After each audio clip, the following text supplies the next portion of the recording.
He found his wife, Sabrina George, in the arms of the city's elite heir, Frank Walter. They left him for dead, stabbed in the pouring rain.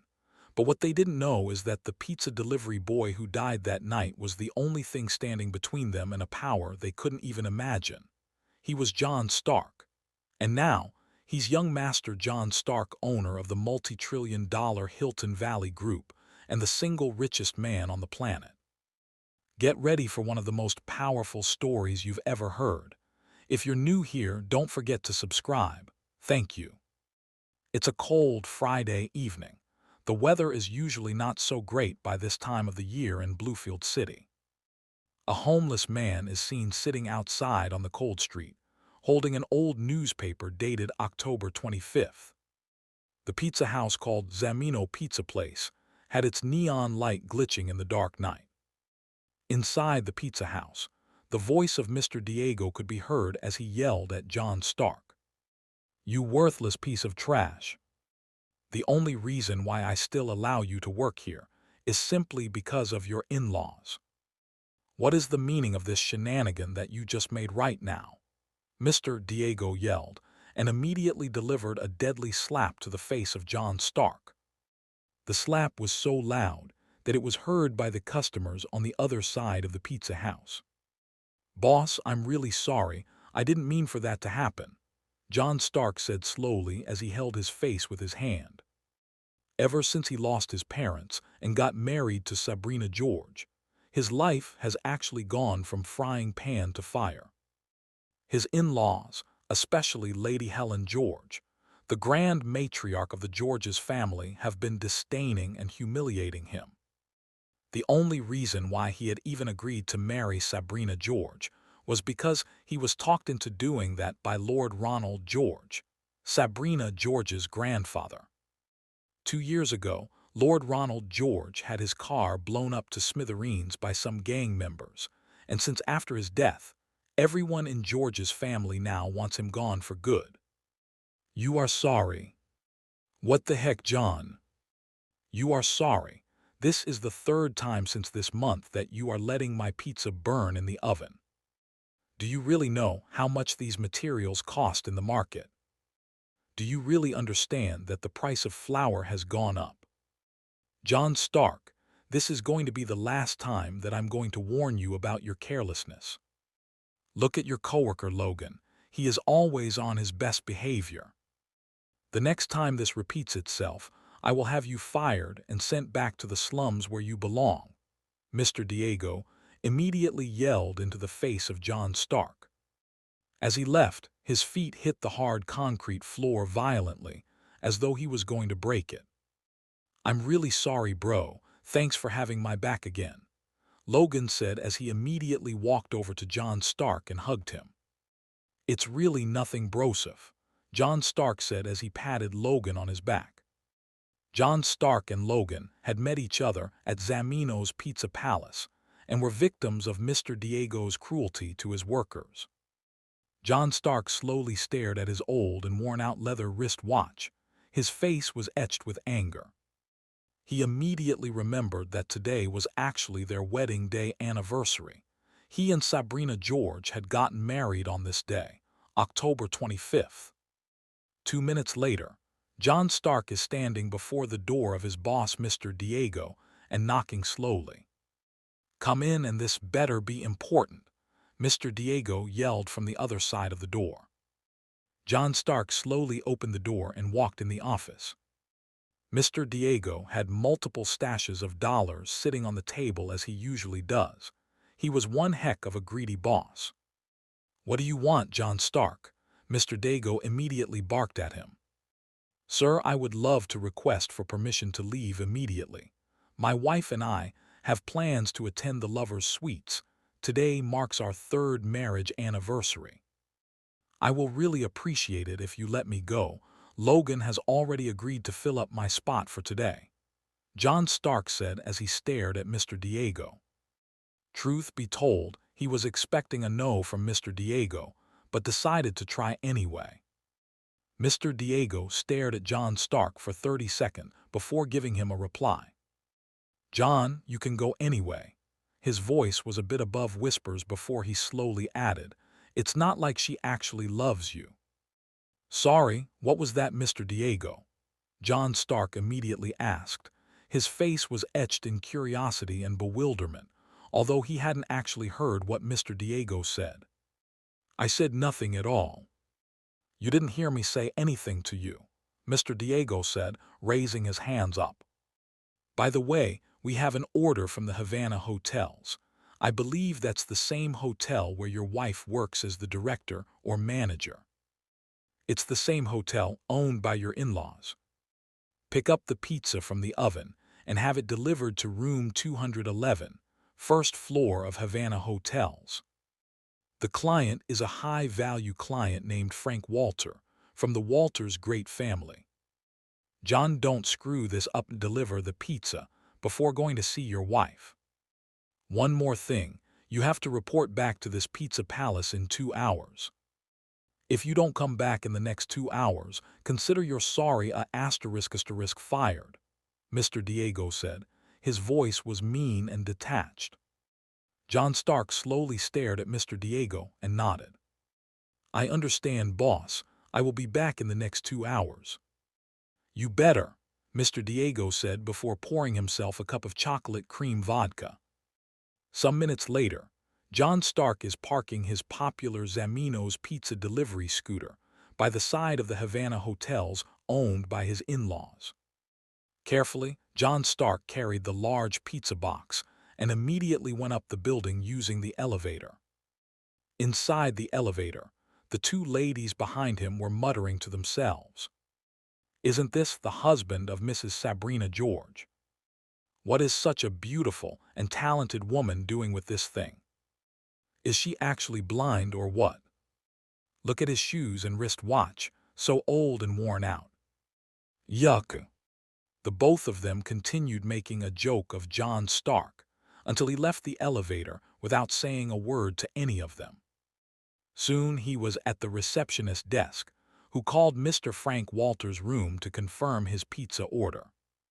Dropping the phone, the receptionist by name Charlotte stared disdainfully at John Stark before pointing to the stairs. "Room 211. Sorry, do you happen to know where my wife could be? I checked her office and she isn't in." John Stark slowly asked. His face was etched in a mix of curiosity and bewilderment. "I don't know. I don't talk to poor and wretched people." The receptionist spat on his face disdainfully.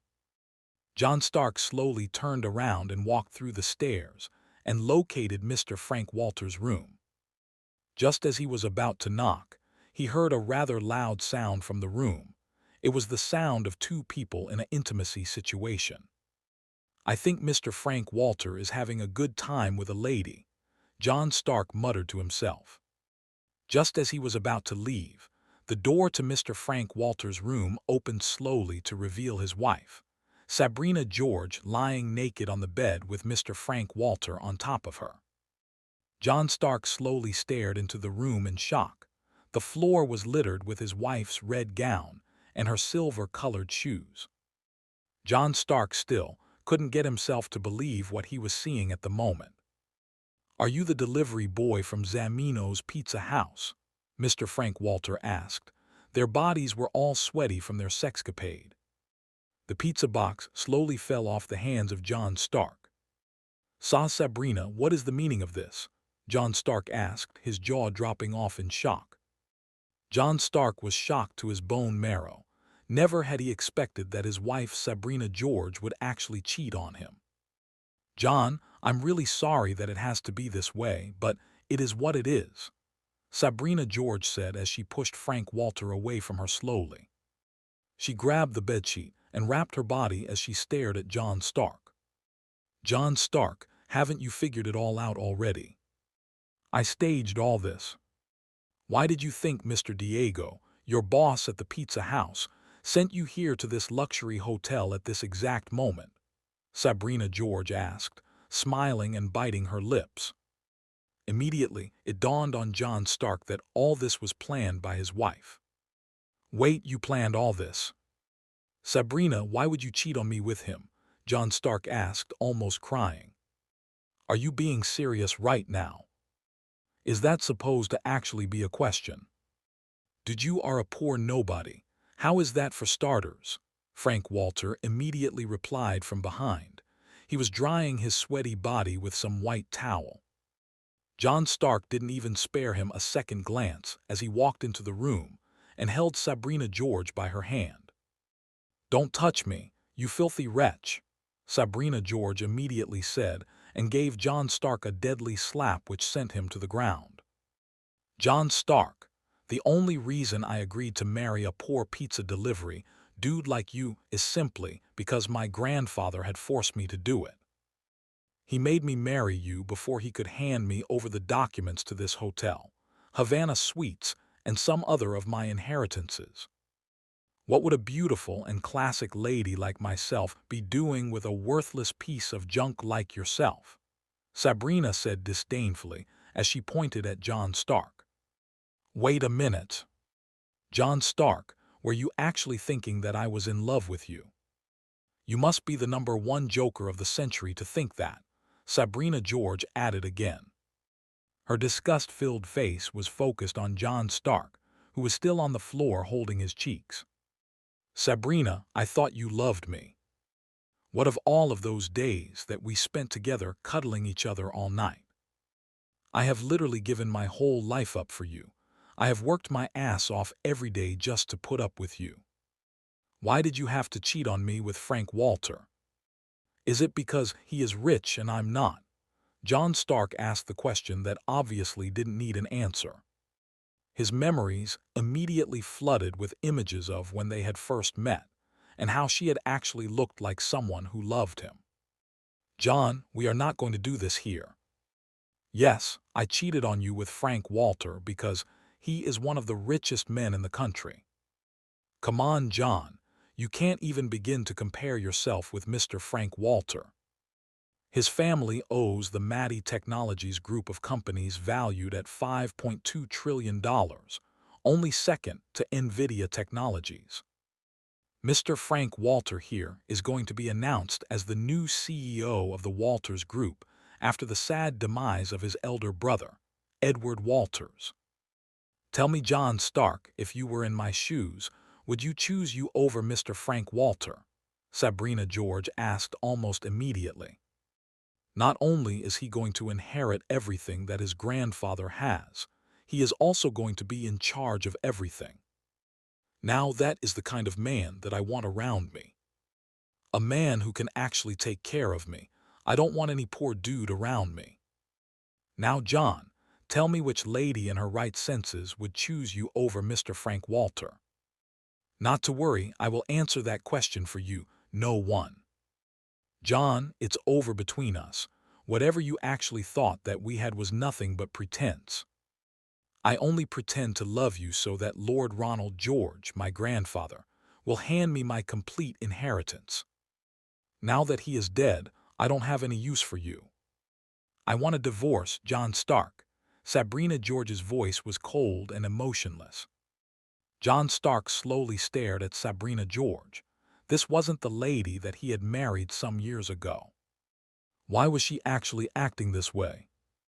If Lord Ronald George had known that his granddaughter had never loved him, why then did he lie to him that Sabrina George loved him? So many questions and thoughts ran through the head of John Stark as he stared at his wife. He was already angry at his wife for cheating on him, and now that she had threatened to divorce him, John Stark became infuriated. Standing up slowly from the ground, he stared at Sabrina George. "You are supposed to be ashamed of yourself. I caught you cheating on me, and you dare to talk to me about divorce.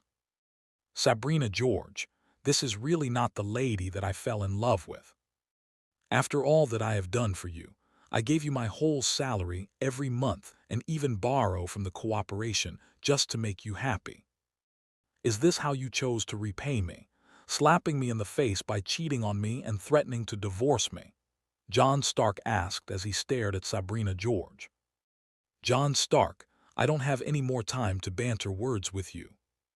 I will have my lawyer send you our divorce papers. We are done here. I'm already planning on getting married to Mr. Frank Walter, who is a more real man than you ever will be. By John Stark, get your poverty-sinking presence out of here, Sabrina George said coldly. You heard the lady. Get out immediately, Frank Walter said as he shoved John Stark outside the door and punched him in the gut, making John Stark spill blood from his mouth. Get out and stay out. Go get a life, Broseph. Your life sinks. No beautiful lady will ever want anything to do with you, Frank Walter said disdainfully as he spat on John Stark. Sabrina George, you and Frank Walter will definitely regret this, John Stark said as he knelt on the floor before the door. He had really loved Sabrina George, but it turns out that she had just played with his emotions. Taking a deep breath, John Stark stared at the door and dabbed the tears off his eyes. Sabrina, you will definitely regret this, John Stark muttered to himself. His gaze fell on his watch, and he immediately realized that he was out of time already. How do I get back to the pizza house on time now? John Stark asked as he walked outside of the hotel. Closing the door, Frank Walter immediately stared at Sabrina George. You know, I could easily have him killed. I can eliminate him with just one call. Frank Walter's voice was cold as he spoke. Sabrina George smiled at him. Well, do it already. If my ex-husband, John Stark, is dead, it will really make things easier for both of us. Sabrina George's voice was emotionless. Frank Walter immediately smiled and pulled out his phone to make the call.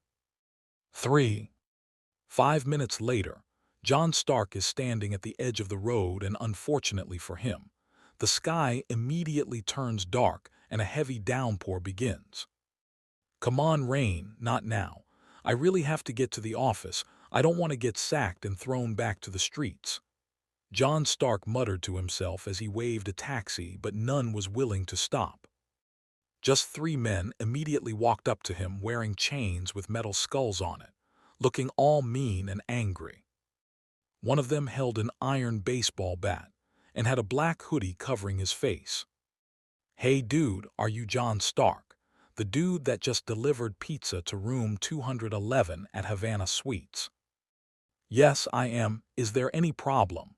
John Stark asked. His voice was laced with a mixture of confusion and inconvenience. Yes, you are coming with us immediately, the leader of the goons said as he pulled John Stark, who stood his ground at first. I'm warning you, boy, you really don't want to mess around with Mr. Frank Walter. He and his family are in charge of this city. Come with us now, or we will beat you up immediately. The voice of the man who was wearing the hoodie was cold. See guys, I don't know who sent you guys here, but I have got to run. I'm kind of late for my work. Before John Stark could complete his words, the men descended on him and began beating him mercilessly. John Stark cried out for help, but no one cared as he was roughly beaten to a near-death situation. Help me, John Stark cried out, but no one came to his aid. Shut up, punk, the leader of the gang members said as he kicked John Stark in the stomach, making him spill out blood. John Stark tried to stand up and make a run for it, but he was immediately stopped by one of the men with a sharp blow to his face, which sent him flying into the muddy water. His face was all bruised and battered with wounds. The men gathered around him and stared down at him. This would teach you not to mess around with people like Mr. Frank Walter. You are in no place to drag a lady with him, the leader of the gang members said and spat on John Stark. You really messed with the wrong dude, bro. Now you have got yourself in serious trouble with the big boss himself. I mean, look at you, you dirty piece of shit. No one dares to mess with Mr. Frank Walter or anyone from the Walters family and goes scot-free. Even insulting a dog from the Walters family will definitely result in your annihilation, not to mention insulting Mr. Frank Walter himself, the incoming CEO of the powerful Walters Group. The henchman immediately signaled 2 of his men who held up John Stark, blood slowly dripping down from his mouth and face. Mr. Frank Walter, sent us to teach you a lesson for messing with him. He is offering you two options. It's either you go on your knees and apologize, or we kill you here on the streets. Just like a street dog that you are, the leader of the gang said coldly as he spat on the face of John Stark again. We are waiting, speak boy, we don't have all the time in the whole world. John Stark stared at the mean face of the men that were sent to beat him up. He immediately poured blood from his mouth onto the floor. Wait, Jack, get the camera rolling, Mr. Frank Walter said to get him kneeling and begging for mercy on video. The leader of the gang members said as he tossed a video recorder to one of them.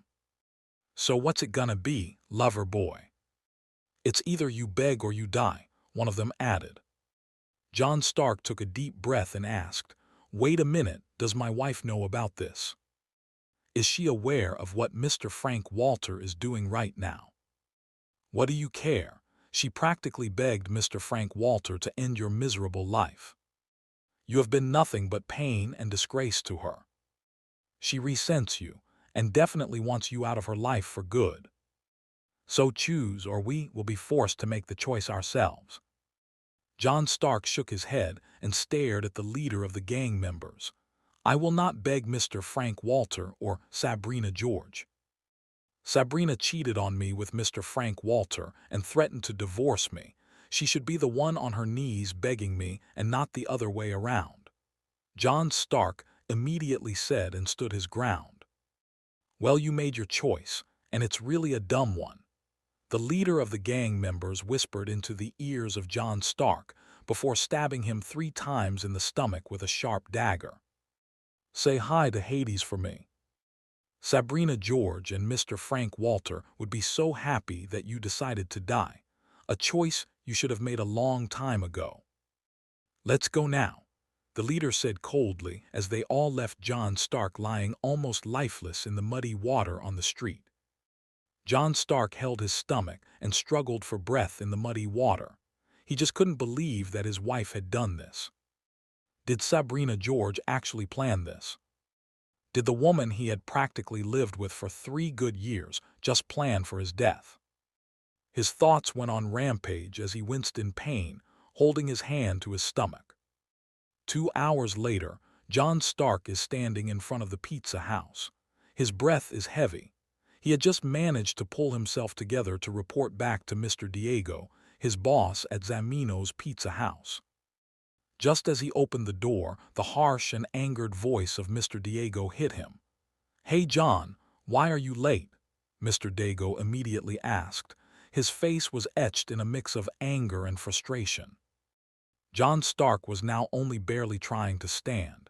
He was shivering slowly as he just shook his head. He couldn't say any words at the moment. I asked you a question, you animal, Mr. Diego yelled at him. His gaze immediately fell on the blood dripping down to the floor from the stomach of John Stark, but he didn't care about that as he continued his yelling. John, you had just a few hours to deliver the pizza to Mr. Frank Walter and report back to the store. Why are you late? Answer me, you scumbag, Mr. Diego yelled as he delivered a loud slap to the face of John Stark, sending him into the cabinet behind him. You worthless piece of trash. I gave you instructions, but you decided to disobey them. I ask again, why are you late from the delivery? Mr. Diego's voice was cold and detached. John Stark couldn't say anything as he laid in the wreckage he made by crashing into the cabinet. He slowly touched his stomach, and his hands were filled with blood. Mr. Diego, I was attacked by some gang members on my way back. Can I please get some medical attention? I was really badly wounded. John Stark's voice was a bit low as he pleaded with his boss, Mr. Diego. Who do I look like to you, a doctor or a nurse? John Stark, I will not tolerate this kind of flimsy excuse from you again. John Stark, you are fired from Zamino's Pizza House with immediate effect, Mr. Diego said as he moved over to John Stark and pushed him towards the door violently. Mr. Diego, I'm really sorry. Can you please at least pay me my salary for the month so that I'd be able to get some medical attention? John Stark asked as he was being shoveled outside. "What are you talking about, John? No wages for you. Now get lost and don't come back here again," Mr. Diego yelled as he violently pushed John Stark out the door, making him fall off the stairs. John Stark held his stomach as he winced in pain in the heavy rain.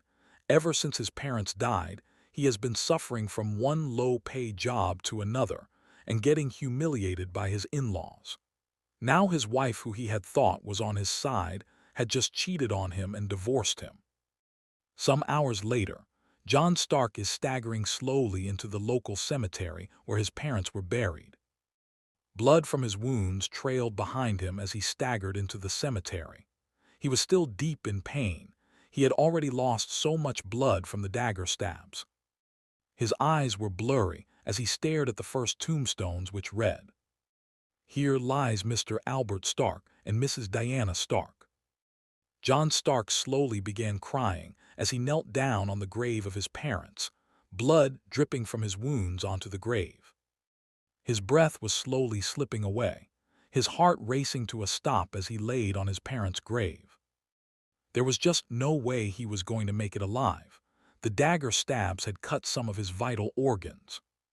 Holding onto his father's ring, his breath slowly slipped away as he laid on the grave. Meeting Mr. Mark Stephen, the transformation. 13 hours later, John Stark is slowly opening his eyes. The light above his head is so bright that it makes his eyes shut immediately. "Where am I?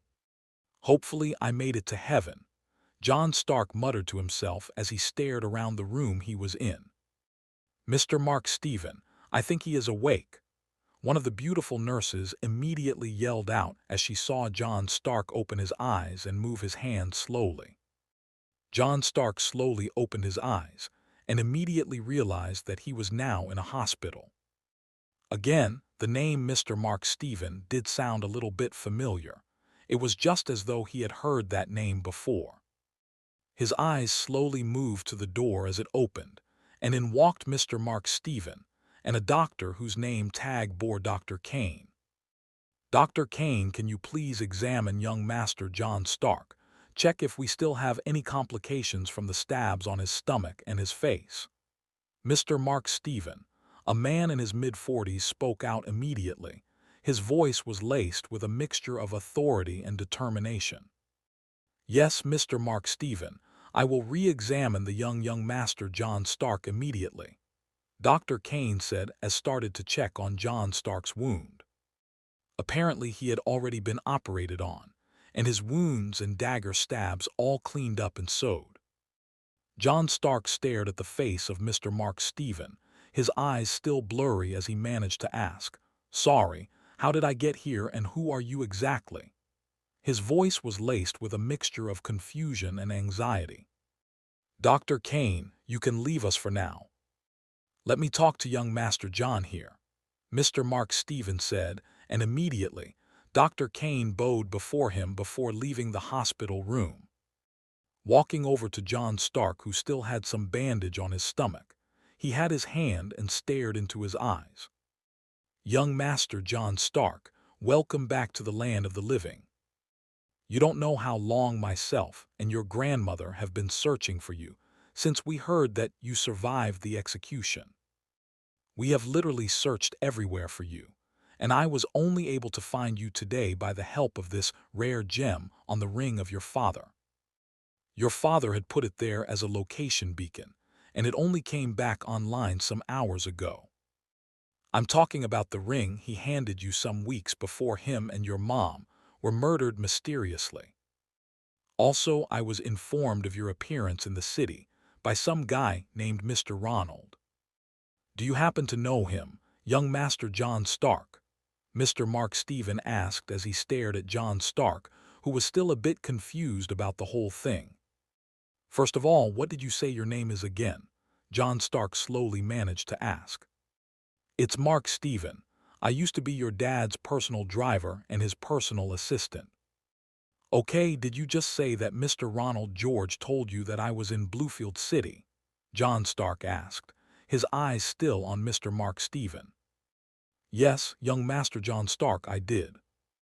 But Mr. Ronald George has been dead for 2 years now.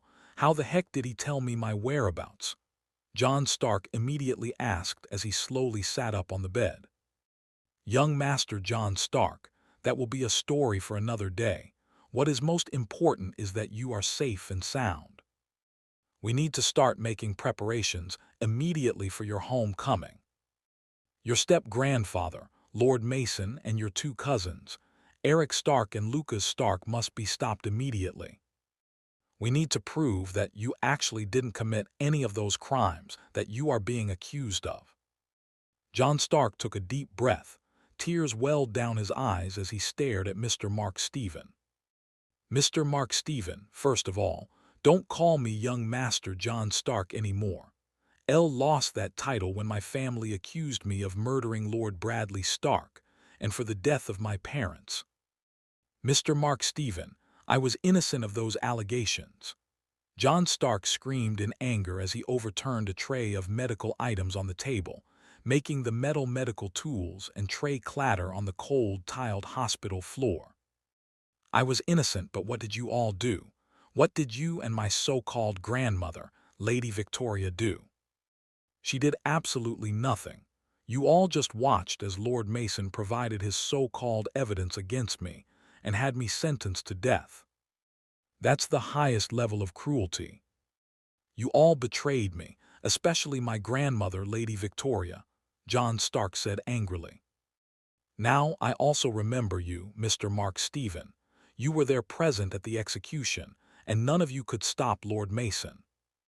I can't even recall how I survived, but the first person I saw when I regained consciousness was Mr. Ronald George.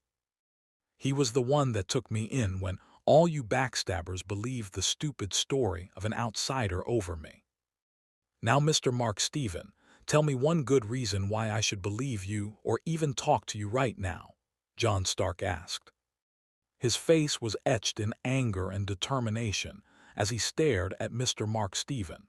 Mr. Mark Stephen immediately fell on his knees before John Stark. "Young Master John Stark, we are really sorry for that. We just couldn't at the moment make any interventions. Lord Mason was making a really good case with his lawyer, Mr. Daniel Sampson. There was just no way we could keep up. Believe me, young Master John Stark, I know for a fact that you didn't kill Lord Bradley Stark or your parents. But the city's justice system works with evidence. At the moment, we just couldn't prove that you were innocent, while Lord Mason and your cousins did prove that you were in fact the main culprit. We still don't know how they were able to put your DNA samples on the site of the incident. Lord Stark, you have to believe us. Your grandmother, Lady Victoria, tried her best to even change the judge's death sentence to at least life imprisonment, but all to no avail. That's why she sent me to find you as soon as we found out that you somehow, mysteriously, survived an electric chair execution." "What really happened to you, young Master John Stark?" Mr. Mark Stephen asked, his eyebrows furrowed in bewilderment. I can't really remember. All I remember was almost dying, and then seeing myself on the streets in front of an orphanage. I don't really know what happened," John Stark said. His face was etched in shock and disbelief. "Well, not to worry, young Master John Stark. Your grandmother, Lady Victoria, had ordered me to get you to the safe house in the eastern part of the country. She said that you would be safe there for the time being," Mr. Mark Stephen said as he stared at John Stark. John Stark didn't do anything but stared at him. "Yeah, Mr. Mark Stephen, I'm not going with you to any safe house. Since you people couldn't help me out when I needed your help the most, should I want to follow you to the Stark family's secret safe house? Are your plans to watch me get executed again?"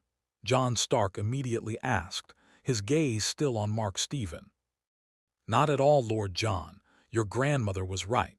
She told me that you would be too angry to want to even hear the name Stark. She told me that you will not agree with our plan of taking you back to the safe house, so she gave me this instead." Mr. Mark Stephen immediately clapped his hands, and the door was immediately opened. A lady dressed in all-black suit stepped inside the hospital ward and handed Mr. Mark Stephen a mini black suitcase. "Young Master John Stark, this used to be your dad's. Now it belongs to you," Mr. Mark Stephen said as he handed the black mini suitcase. "What is this?" John Stark asked. His voice was reeking with curiosity. "That, young Master John Stark, is your father's premium membership card, and it can only be opened by anyone from his bloodline. And the only person here is you, so go ahead and open the suitcase," Mr. Mark Stephen said and smiled at John Stark. John Stark took a deep breath and placed his left hand on the top of the mini suitcase. The biometric fingerprint scanner immediately lit up, and a robotic voice said, "Good day, young Master John Stark." The mini suitcase opened up, revealing a card made of gold and titanium alloy. "That is an access card that was used by your father himself. He designed just two of them, one for the president and one for himself. That card has no spending limit because it's directly linked to the unified Stark bank system, which you will now be the owner of as soon as you get better," Mr. Mark Stephen said. "What are you talking about, Mr. Mark Stephen? I thought Lord Bradley Starks will read that my two cousins, Eric and Lucas Stark, will be in charge of all the Starks family company," John Stark asked. His face was etched in curiosity and bewilderment. "Young Master John Stark, there really has been a lot of lies and deceit in the Stark family all this while you were gone.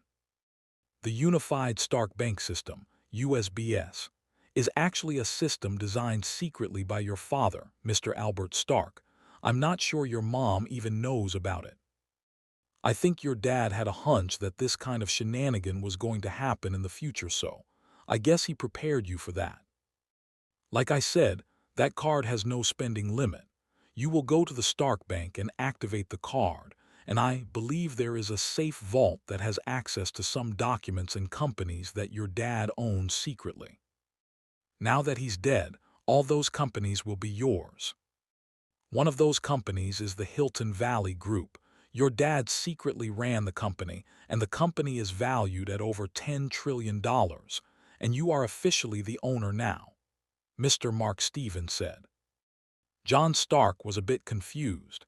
He knew that his dad was wealthy, but he had never expected him to be the owner of the Hilton Valley Groups, the most successful group of companies in the country. "Mr. Mark Stephen, I'm really surprised. I can't begin to fathom all this. A really quick question: if my dad made all this a secret, how then were you able to know about all of this?" John Stark asked, his eyebrows furrowed in bewilderment. "Well, young Master John, I was actually your dad's trusted ally, his driver and his personal assistant. He pretty much told me everything. I know a lot about your father, the Starks family, and everything that goes on there, more than anyone can ever think of," Mr. Mark Stephen said as he adjusted his black suit. John Stark was a bit happy and stunted at the same time. For many years now, he had been humiliated by his in-laws for being a dead weight and a disgrace to the Georges family, and now all of a sudden, his father's personal assistant had just given him access to all of his father's wealth. "Mr. Mark Stephen, I hope this isn't some sort of joke," John Stark immediately asked. "Not at all, Master John Stark. In fact, your grandmother, Lady Victoria, wanted you to also have this phone. It belongs to Lord Bradley Stark, your grandfather, and has access to a lot of influential people. My number is also there.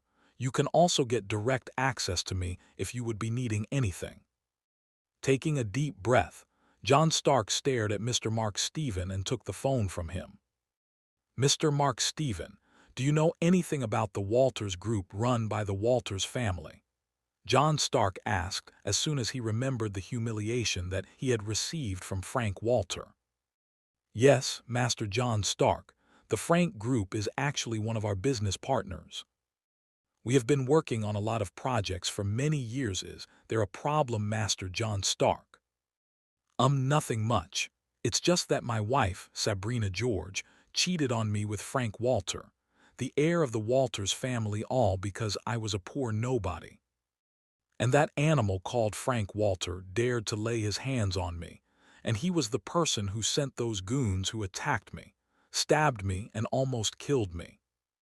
John Stark's words immediately made Mr. Mark Stephen infuriated, his face etched in shock and anger. "What? Young Master John, just say the word and I will have Frank Walter's head delivered to you by sunset," Mr. Mark Stephen said. His voice was pained, cold, and detached. He immediately pulled out his phone to make a call. "No, Mr. Mark Stephen, that wouldn't be necessary for now. I will handle Frank Walter, my wife and George's family myself," John Stark said as he stared at Mr. Mark Stephen. "If you insist, Master John Stark, if you insist. I will call in the doctor to check up on you. You will be ready to leave the hospital in some days," Mr. Mark Stephen said slowly, his gaze never leaving John Stark. 4 days later, John Stark had been discharged from the hospital. Holding the premium card, which Mr. Mark Stephen had given him, and the phone, he watched the gate of George's family. "If only they knew who I was, they wouldn't have humiliated me to begin with," he muttered to himself as he crossed the road, almost getting knocked down by a reckless driver. "Hey, watch it, scumbag," he yelled at the driver as he jumped to the other side of the road.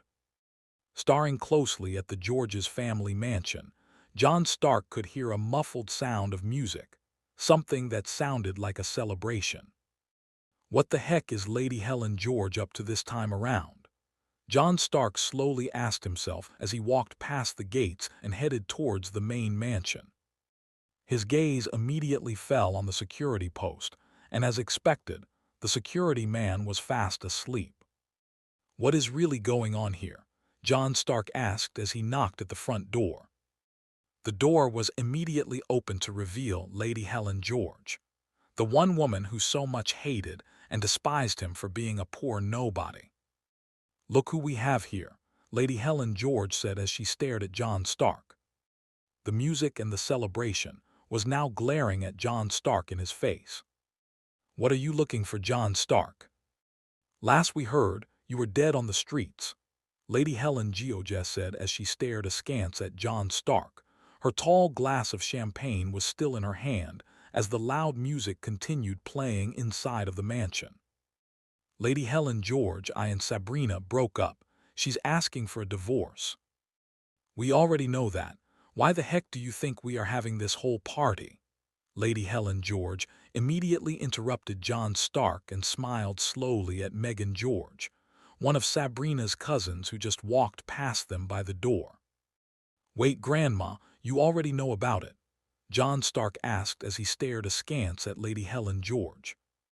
"Of course, we all wanted a dead weight like yourself out of our lives for good. I mean, who on earth would like to have a foolish and worthless son-in-law like yourself around them?" Lady Helen George asked, her face now laced with anger and frustration. "John Stark, I ask again, what are you doing here? You weren't actually invited to this party." As Lady Helen George was talking to John Stark, Sabrina George and Frank Walter immediately spotted John Stark by the door. "Wait a minute, isn't that John Stark? I thought you said that your men would take care of him. Why the heck is he still alive?" Sabrina George immediately asked Frank Walter, who was just standing beside her at the moment. Frank Walter took a deep breath and stared at Sabrina George before walking over to the door. "Lady Helen George, I will take it from here." "Hey John, I thought you would be dead by now. What are you still doing alive and why are you here? Why are you here wearing those cheap pants and a faded shirt?" Frank Walter asked and laughed out loud. The whole party attendees were now staring at the door as they too bursted into laughter. John Stark took a deep breath and stared at his pants before gazing at Frank Walter. You sent those B*****stards goons of yours to kill me," John Stark said as soon as he spotted Frank Walter. "Listen up, John Stark, or whatever it is your name is. I don't know what you are talking about. If you were attacked on your way home after Sabrina divorced you, Well, that's your problem, pal. I don't even care about that at the moment. Tell me, John Stark, what are you even doing alive? Don't you think that the universe would actually be grateful to those men who almost killed you? Do you really think you are supposed to be alive? A poor nobody like you deserves only to be dead on the streets. Look at you, so poorly dressed with that worn-out leather wrist watch, Frank Walter added. His voice was laced with humiliation and disdain, causing everyone present at the party to burst into an even bigger laughter. John Stark shook his head and stared at Frank Walter. You all can laugh all you want, it doesn't really matter. Turning to Sabrina George, John Stark said, Sabrina, I would like to have the bracelet that Mr. Ronald George handed to you the day we got married. It actually belongs to me. Sabrina George stared at John Stark and laughed at him. You mean that cheap bead bracelet? Well, I threw it down the Blue Lagoon last night. Have fun finding it at the bottom of the lagoon, Sabrina George said. Her voice was laced with a mixture of humiliation and disdain. What? Sabrina, that bracelet belonged to my mom. She had it passed down to my little sister, Zaya, who had it passed down to me before the day she went missing. Why would you do that, Sabrina? John Stark asked, staring angrily at Sabrina George. Hey, John Stark, why would she be wearing that old piece of shit worth barely $1 or $2 when she could be wearing the latest exclusive bracelet from Gucci worth $2 million? Tell me, John Stark, have you ever seen one of this type of bracelets before in your entire existence? Lady Helen George asked arrogantly, as she immediately held up the hand of Sabrina George, revealing the Gucci bracelet on Sabrina George's wrist worth over $2 billion. The whole party attendees were stunned and gazed at the diamond plate bracelet as it shimmered in the light coming from the ultra-luxury chandelier above them. This is so beautiful. I wish my fiancé would get me this. Oh, lucky Sabrina. She is just too lucky to have a man like Frank Walter in her life. The voices of some ladies in the party were heard as they admired the shimmering, rare diamond bracelet. You hear that, John Stark? You can never be quarter of the man Frank Walter is. Now here are our divorce papers. Sign it and leave my life for good, Sabrina George said. Her voice was cold as she handed John Stark the file containing the divorce papers. John Stark, clearly seeing that Sabrina George had made up her mind, took the divorce papers from her and signed it. Sabrina George, I just hope you know what you are doing, he said as he handed it over to her. I hope you don't regret leaving me for Frank Walter, John Stark whispered into the ears of Sabrina George. Staring at Lady Helen George, Megan, Lauren George, and Frank Raymond, he asked, Can I get my bags upstairs? There wouldn't be any need for that. All your belongings were burnt last night. We don't want you infecting us with your wretchedness. John Stark, you have nothing here anymore. Please leave or I will be forced to throw you out myself. Abel George, another of Sabrina's relatives, threatened John Stark. His knuckles were already prepared for a fight as he walked towards John Stark. Abel, there wouldn't be any need for that. I will handle John Stark myself, Frank Walter said as he walked over and pushed John Stark out of the mansion and shut the door violently in his face. John Stark slowly walked down the stairs. His gaze fell on the premium elite card that he held. I hope Mr. Mark Steven isn't lying to me, John Stark immediately muttered to himself. 2 minutes later, he is inside a city cab and riding to the headquarters of the Starks Bank. Immediately he paid the driver. His gaze fell on the magnificent structure that is the Starks family bank. The building was exquisite and much more of a sophisticated 7-star hotel with vaults in place of rooms. As soon as John Stark got to the front door of the bank, he was immediately stopped by the security guards. Hey, sorry, we don't allow beggars inside the main building. Kindly step outside the main gate and set up your begging tent by the other end of the street, the head of the securities said disdainfully as he stared at the worn-out shoes of John Stark. I'm sorry, I'm actually not a beggar. I have an appointment with Mr. Zaxon, the current CEO of the Starks family bank.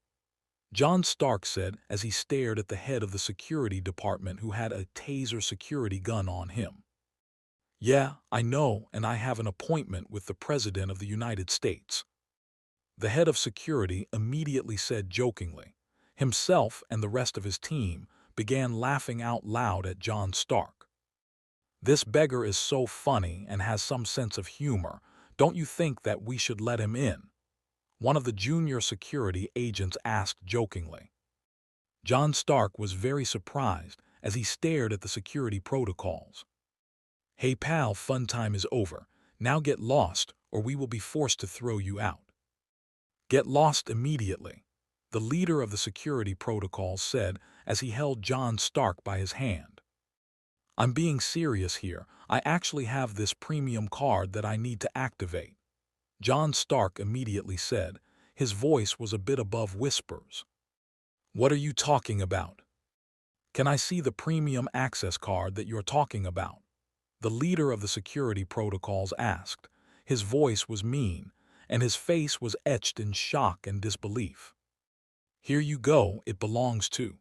Before John Stark could even say another word, the leader of the security protocols at the Starks family bank grabbed the premium access card from him violently.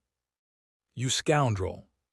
Where the heck did you steal this rare elite access card from? His voice was laced with anger and venom. I didn't steal it, it belongs to me. You have to believe me, I didn't. Before John Stark could say another word, the leader of the security protocols jumped him and threw him to the ground. On the ground, punk. Stay down now or I will shoot you. There is no way that you can possibly be the owner of this card. The Starks family bank made just 2 of these cards. One for the president of the country and one for Mr. Albert Stark. The voice of Mr. Mark Steven was cold as he appeared from nowhere. Mr. Mark Steven, the leader of the security protocols, immediately fell on his knees, and his team members also did the same. Mr. Mark Steven, you didn't tell. Before the leader of the security protocols could say another word, he was immediately slapped by Mr. Mark Steven. The slap was so heavy that it almost blinded the leader of the security protocols, whose name was actually Sam. Sam, what is the meaning of this shenanigan? Why is young Master John Stark on the floor? Mr. Mark Steven asked. His voice was laced with a mixture of anger and determination as he stared at Sam. The rest of the security protocols immediately laid flat on the floor. He is the young Master John Stark. I thought he was dead. One of them immediately muttered to himself as he laid on the floor. Sam, who was still on the floor holding his face, immediately fell to his knees before John Stark and Mr. Mark Steven. Your Master John Stark, I'm really sorry for that. I didn't know it was actually you. Please have mercy on me. Sam immediately pleaded. His voice was laced with a mixture of remorse and regret. Please, we are really sorry for everything. Please don't get us sacked. The rest of the security protocols pleaded from behind. John Stark took a deep breath and stared at Mr. Mark Steven. You really shouldn't be treating people anyhow you like. Young Master John Stark practically owes this whole bank as we speak. As Mr. Mark Steven scolded Sam and the rest of the security protocols, a lady about 55 feet stepped out from the main building. She wore a black suit to match her white shirt and fair complexion. She was one of the top officials in the Starks family bank. Apparently, she had seen Mr. Mark Steven from her office monitoring system and had come to actually see what was going on down there. Mr. Mark Steven, what is going on? I hope there isn't any problem. Mrs. Naomi immediately asked as she stared at Mr. Mark Steven. Oh my God, Master John Stark! She screamed in fear and fell to her knees. How are you still alive? She immediately asked. Before John Stark could respond, Mr. Mark Steven responded, Mrs. Naomi, it's actually a long story. Can we all keep this stuff between us? We really don't want the whole world to know that young Master John Stark is actually alive for now," Mr. Mark Stephen asked as he stared at Mrs. Naomi. "Sure, Mark Stephen, would you like to have anything to drink, Master John Stark?" Mrs. Naomi asked. "No thanks, I'm here to see Mr. Zaxon," John Stark said. "Right this way, Master John Stark," Mrs. Naomi said as he led John Stark into the main building. Mr. Mark Stephen immediately turned angrily and stared at Sam, who was still fidgeting on the floor. "Sam, tell me one good reason why I shouldn't have all of your sorry e's fired this minute and sent to the hangman. Do you actually know what it is that you all just did?" Mr. Mark Stephen asked as he approached Sam and the rest of his colleagues. "We are really very sorry for Mr. Mark Stephen. I promise it won't happen again." "We promise to be careful next time, sir, right guys?" Sam asked as he turned and stared at his colleagues. "Yes, sir, we promise to behave, Mr. Mark Stephen, just please don't sack us." They all pleaded for mercy. Mr. Mark Stephen slowly stopped in his tracks and gazed upon Sam before saying, "You all just got lucky today. The next time you all might not be lucky." "Now scram," Mr. Mark Stephen yelled at Sam and his colleagues. "Yes, Mr. Mark," Sam said, and immediately raced off with his colleagues towards the back of the building. Mr. Mark Stephen walked right through the door and went after Mrs. Naomi and John Stark. Moments later, John Stark and Mr. Mark Stephen are now standing before Mr. Zaxon, the CEO of Stark's Family Bank. 9. Immediately Mr. Zaxon saw Mr. Mark Stephen and John Stark. He bowed in the show of uttermost respect. "Mr. Mark Stephen, what a pleasant surprise. You didn't tell me you were coming over." "Mr. Zaxon, save the pleasantries. I'm here with young Master John Stark, and we need to access the secret vault under the name Mr. Albert Stark, his father," Mr. Mark Stephen immediately interrupted. Mr. Zaxon immediately bowed again before John Stark. "It's really an honor to finally see you, young Master John Stark. Mr. Mark Stephen told me that you would be taking over the Stark's bank," Mr. Zaxon said. "Yes, soon enough. Before that, we really need to access the vault," John Stark replied. "Right this way, Master John Stark," Mr. Zaxon said, and led John Stark and Mr. Mark Stephen to the inner vault room. Mr. Zaxon led the way, while John Stark and Mr. Mark Stephen trailed behind. "Mr. Mark, what exactly do you think that my dad might be hiding inside that vault?" "I mean, no one locks something in a highly secured facility vault if it ain't that important and of high value," John Stark asked as he stared at the access card on his hand. "Young Master, I really don't know what it is that we would find inside that bank vault, but as you said, it has to be something valuable for your father to actually lock it in this vault." Mr. Mark Stephen trailed off as their gazes fell on the gigantic metal door of the vault. "Young Master John Stark, your father, Mr. Albert Stark, your mom, Mrs. Diana Stark, were very intelligent and influential. I'm really sorry for their sudden death. I just hope we can find something that can actually help us find out who really did kill them and why.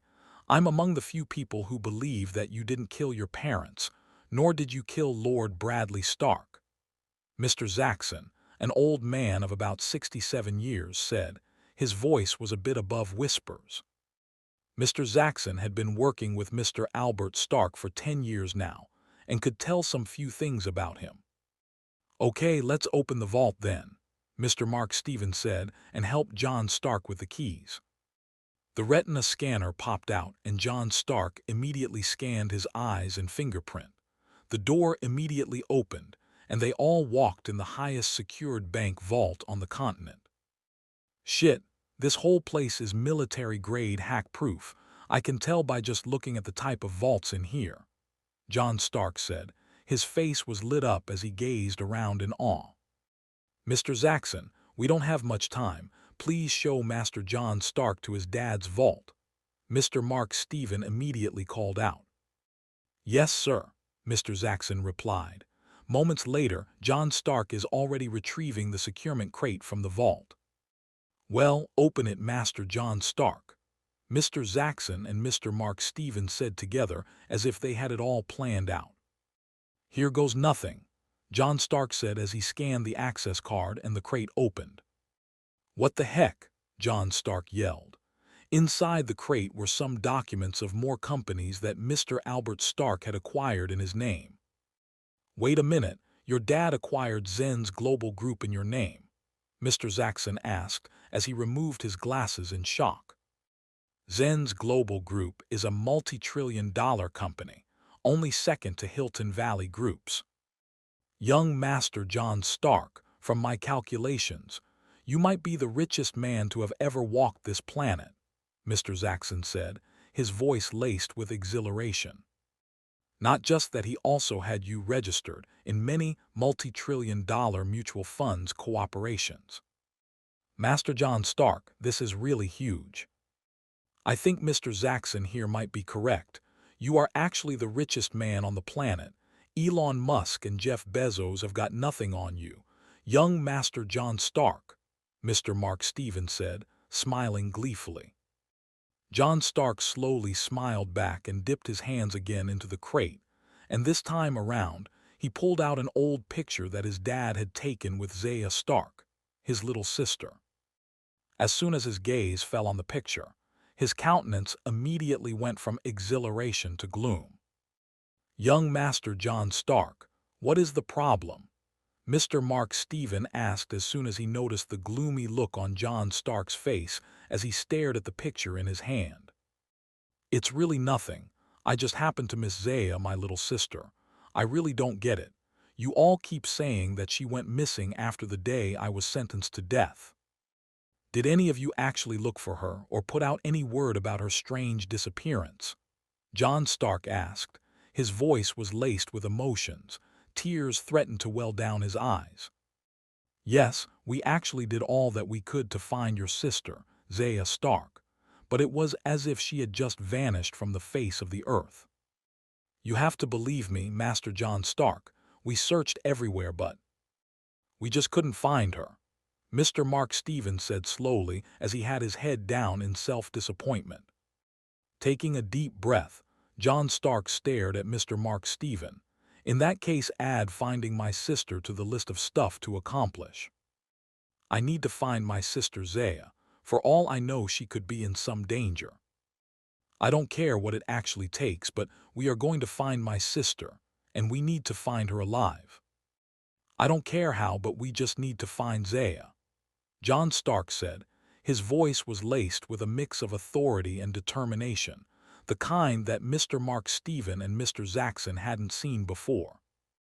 All right, Master John Stark, I will put the necessary things in place immediately, Mr. Mark Stevens said. Wait a minute, Mr. Mark. You told me that the Walters Group has some of their business projects ongoing with the Hilton Valley Groups, John Stark asked all of a sudden. Yes, Master John Stark, why is there a problem? Is something wrong? The Walters family have been our longtime partners and beneficiaries for quite some time now, Mr. Mark Stevens said as he stared at John Stark. Well, that imbecile called Frank Walter should have thought about that before sleeping with my wife Sabrina George. I want every company under Stark's control to immediately cease all business dealings with the Walters family, John Stark commanded, his voice sharp with finality. If they owe us money, I want every cent repaid within 30 minutes. That's half an hour, just in case anyone's confused, he added, exhaling deeply. No problem, Master John Stark, Mr. Zaxon replied calmly. I'll call Lord Walter right away and inform him that the new leadership no longer wishes to maintain any partnership with them. John turned slightly, his tone colder now. Remind me, how much does Frank Walter's family owe Hilton Valley Group? They're in debt to us for about $50 billion, Zaxon responded without hesitation. That's roughly half their entire net worth. A thin smile crept across John's face. Perfect. When the Walters Group collapses, I'll be watching to see what Frank Walter has left to boast about." His voice dropped, laced with venom. "He'll never see it coming. I warned him he'd pay dearly for sleeping with my wife." And now he was paying. John Stark dismantled the Walters empire in silence. With ruthless precision, he reclaimed every asset, every favor, every dollar. The once mighty Walters family crumbled, returning to the shadows of poverty. The lesson: no matter how powerful you are, never use your influence to crush those beneath you. Because the one you look down on today might just own your future.